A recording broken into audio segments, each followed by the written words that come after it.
नमस्कार।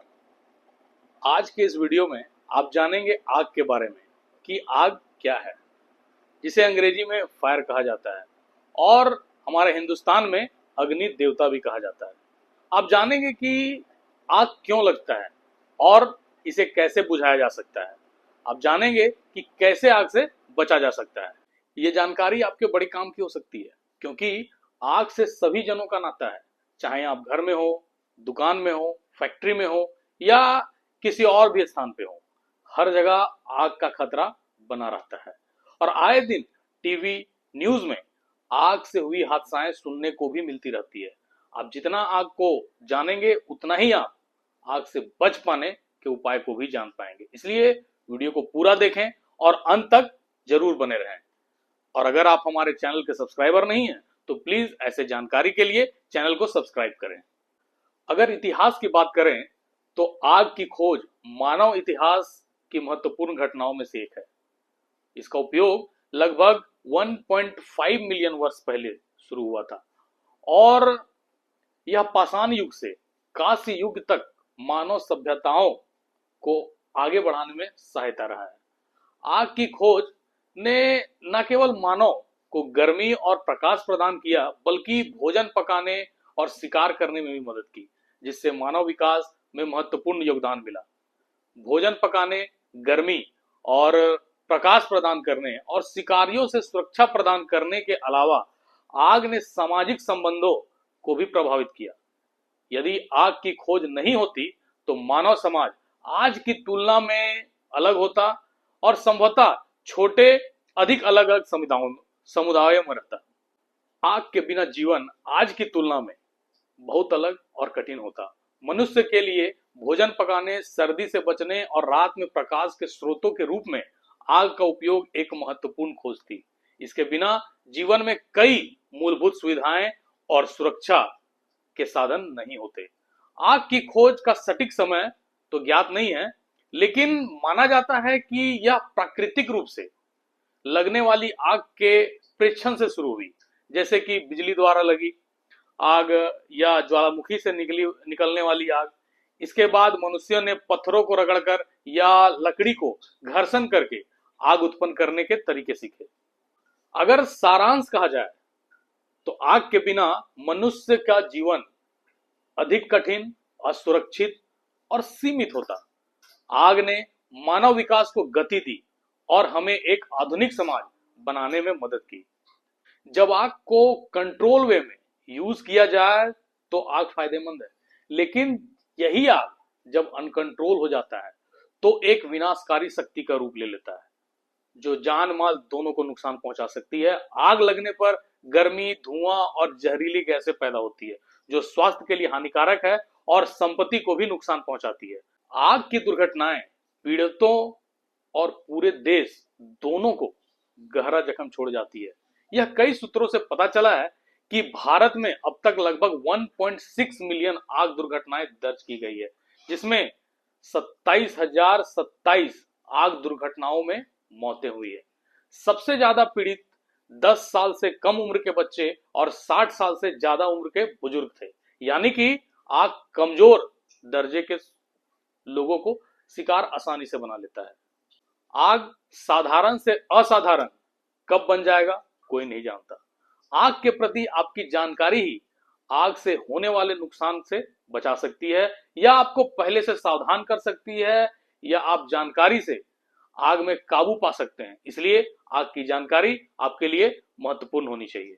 आग को तो सभी लोग जानते हैं, लेकिन आग की जानकारी किसी किसी के पास ही है, क्योंकि यह शायद ही किसी पाठ्यक्रम में जोड़ी गई है, और पाठ्यक्रम में है भी तो बहुत कम है। जो लोग किसी इंडस्ट्री, फैक्ट्री में काम करते हैं, उन्हें आग की जानकारी होती है, क्योंकि वहां आग का खतरा लगातार बना रहता है और उन्हें ट्रेनिंग के जरिए आग की जानकारी दी जाती है। लेकिन आग की घटनाएं अब इंडस्ट्री तक ही सीमित नहीं है, बल्कि घरों में भी आग की घटनाएं सुनने को मिलती रहती है।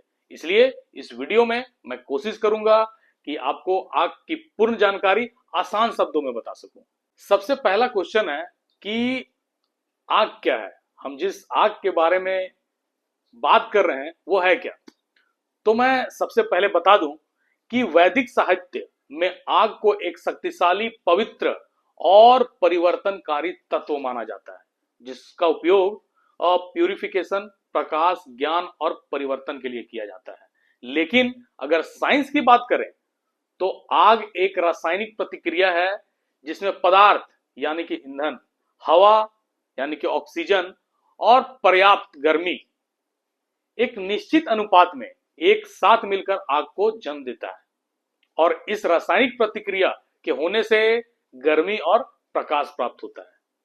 यहाँ ज्वलनशील पदार्थ में ठोस, तरल और गैस कुछ भी हो सकता है, और ऑक्सीजन के रूप में हवा होती है। और गर्मी का मतलब इग्निशन टेम्परेचर, यानी कि जिस टेम्परेचर में कोई वस्तु जलना शुरू करता है, जिसमें एक चिंगारी या पर्याप्त उष्मा कुछ भी हो सकता है। यानी यह कहा जा सकता है कि जहां कोई जलने वाला सामान हो और वहां हवा भी हो, और अगर जलने वाले सामान को पर्याप्त उष्मा मिलेगी तो वहां आग लग जाएगी। इन तीनों के बिना आग का लगना नामुमकिन है। कहीं भी आग लगी है या कहीं भी लगेगी तब ये तीन चीज जरूर मिलेगी। एग्जाम्पल के लिए आप किसी भी चीज को चुन सकते हैं, जैसे कि घर में चूल्हे की आग में ज्वलनशील पदार्थ गैस या कोयला या लकड़ी गोईठा हो सकता है। ऑक्सीजन के रूप में हवा हमारे इन्वायरमेंट में, हमारे घर में होता है।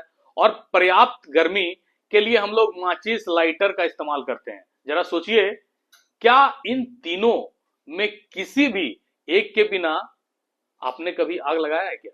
दूसरा एग्जाम्पल में आप इलेक्ट्रिकल शॉर्ट सर्किट की बात कर सकते हैं कि यहाँ ज्वलनशील पदार्थ वायर का कवर होगा, और हवा तो हर जगह है। और पर्याप्त गर्मी की बात करें तो इलेक्ट्रिकल वायर में इलेक्ट्रॉन के प्रवाह से तार गर्म होता है, और जब वायर का कवर के इग्निशन टेम्परेचर तक यह गर्म हो जाता है तो आग लग जाती है, यानी शॉर्ट सर्किट हो जाता है। तो कहीं भी आग दिख रहा हो तो आपके दिमाग में तीन चीज जरूर आना चाहिए। इसी तीन चीजों की वजह से फायर ट्रायंगल भी इसे कहा जाता है, और इस फायर ट्रायंगल को दिमाग में बसा लेना है, क्योंकि यही फायर ट्रायंगल के वजह से आग लगती है। तो इसी फायर ट्रायंगल से आग बुझ भी सकती है। फायर ट्रायंगल के जरिए आग को कैसे बुझाया जा सकता है, इसका वीडियो आपको हमारे चैनल पर अगले आने वाले वीडियो में मिलेगा, जहां आप जान पाएंगे कि आग को कैसे बुझाया जा सकता है और बुझाने के कितने तरीके हैं। लेकिन उससे पहले इस वीडियो में यह जानना जरूरी है कि आग सिर्फ आग नहीं है, आग के भी प्रकार होते हैं। जी हाँ, आग को 4 भागों में कैटेगराइज किया गया है, जो है ए क्लास ऑफ फायर या आग, B class of fire, C class of fire और डी क्लास ऑफ फायर। कहीं कहीं या इंडिया के बाहर आग को 6 कैटेगरी में भी बताया जाता है, लेकिन मैं आपको 4 कैटेगरी में बताऊंगा जिससे आपका काम हो जाएगा। क्लास ए फायर को कक्षा ए की आग या ए श्रेणी की आग कहा जाता है। इसे नॉर्मल फायर भी कहा जाता है। यह आग सामान्य ज्वलनशील पदार्थों जैसे लकड़ी, कागज, कपड़े और कुछ प्लास्टिक में लगती है, जो आमतौर पर घरों, कार्यालयों और अन्य इमारतों में पाई जाती है। लकड़ी का जलना, कागज का जलना, कपड़ों का जलना या प्लास्टिक का जलना, ये सभी क्लास ए की आग के उदाहरण हैं। क्लास ए की आग को बुझाने के लिए पानी, फोम टाइप या dry powder type fire extinguisher का उपयोग किया जा सकता है। अगर आप फायर एक्सटिंग्विशर या जिसे अग्निशमन यंत्र कहा जाता है, इसके बारे में जानना चाहते हैं तो कमेंट करके जरूर बताएं। हम आपके लिए इस पर भी डिटेल वीडियो अपलोड करेंगे। क्लास बी आग, जो वर्ग बी आग कहलाती है, इसे लिक्विड या गैस फायर भी कहा जाता है। ये ज्वलनशील तरल पदार्थों और गैसों से निकलने वाली आग होती है। इसमें आमतौर पर पेट्रोल, डीजल, तेल, पेंट और गैस जैसे पदार्थ शामिल होते हैं। यह आग तेजी से फैलती है और औद्योगिक, आवासीय या वाणिज्यिक सेटिंग्स में लग सकती है, जिससे गंभीर खतरा पैदा हो सकता है। औद्योगिक सेटिंग्स में जहां बड़ी मात्रा में ज्वलनशील तरल पदार्थ और गैस मौजूद होते हैं, क्लास बी आग लगने की संभावना अधिक होती है। हालांकि यह आग आवासीय या वाणिज्यिक क्षेत्रों में भी लग सकती है। पेट्रोल पंप पर पेट्रोल फैलने से लगने वाली आग, गैरेज में तेल के रिसाव से लगने वाली आग, फैक्ट्री में पेंट के डब्बे फटने से लगने वाली आग, या घरों में रसोई गैस के रिसाव से लगने वाली आग, ये सब बी क्लास ऑफ फायर में आते हैं। Foam fire extinguishers, carbon dioxide fire extinguisher, dry chemical fire extinguishers के इस्तेमाल से बी क्लास ऑफ फायर को कंट्रोल किया जा सकता है।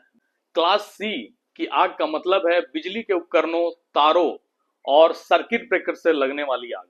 इसे इलेक्ट्रिकल फायर या बिजली की आग भी कहा जाता है। यह आग आमतौर पर औद्योगिक और वाणिज्यिक क्षेत्रों में ज्यादा पाई जाती है, जहां बिजली के उपकरणों का ज्यादा उपयोग होता है। वैसे रेसिडेंशियल इलाकों में भी ये आग लगती है, जैसे कि ट्रांसफार्मर की आग। क्लास सी की आग को की पहचान जलने की गंध, चिंगारी या अर्किंग और बिजली के उपकरणों के पास लपटों की मौजूदगी से होती है। यह आग जहरीला धुआं और गैसें भी पैदा कर सकती है। क्लास सी की आग को बुझाने के लिए गैर चालक यानी कि नॉन कंडक्टिव पदार्थों का उपयोग करना चाहिए, जैसे कि कार्बन डाइऑक्साइड या ड्राई पाउडर फायर एक्सटिंग्विशर। पानी का उपयोग नहीं करना चाहिए, क्योंकि यह बिजली का संचालन कर सकता है और आग बुझाने वाले को बिजली का झटका लग सकता है। और अब अंत में क्लास डी की फायर। क्लास डी की आग को मेटल फायर भी कहा जाता है। आमतौर पर रासायनिक प्रयोगशालाओं में पाई जाती है।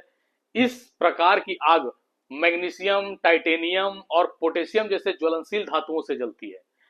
इस श्रेणी की आग औद्योगिक क्षेत्रों में आम है, जहां इन धातुओं का उपयोग किया जाता है। क्लास डी की आग में चमकदार, तीव्र लौ और जहरीली गैसों का उत्सर्जन होता है।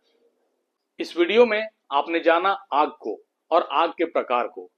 अगले वीडियो में आप जानेंगे आग बुझाने के तरीकों को। ऐसे और भी आग से संबंधित जानकारी हम अपने चैनल पर अपलोड करते रहेंगे, जो आपके जान माल को बचा सकती है, जैसे कि घर की आग से कैसे बचा जा सकता है, किचन फायर इत्यादि। तो ऐसे ही जानकारी के लिए हमारे साथ जुड़े रहें। और आप हमारे चैनल के सब्सक्राइबर नहीं हैं तो चैनल को सब्सक्राइब करें और बेल आइकन को एक्टिव करें, ताकि हमारे वीडियो का अपडेट आपको मिलता रहे। और अगर वीडियो अच्छी लगी हो तो वीडियो को लाइक करें, शेयर करें। धन्यवाद।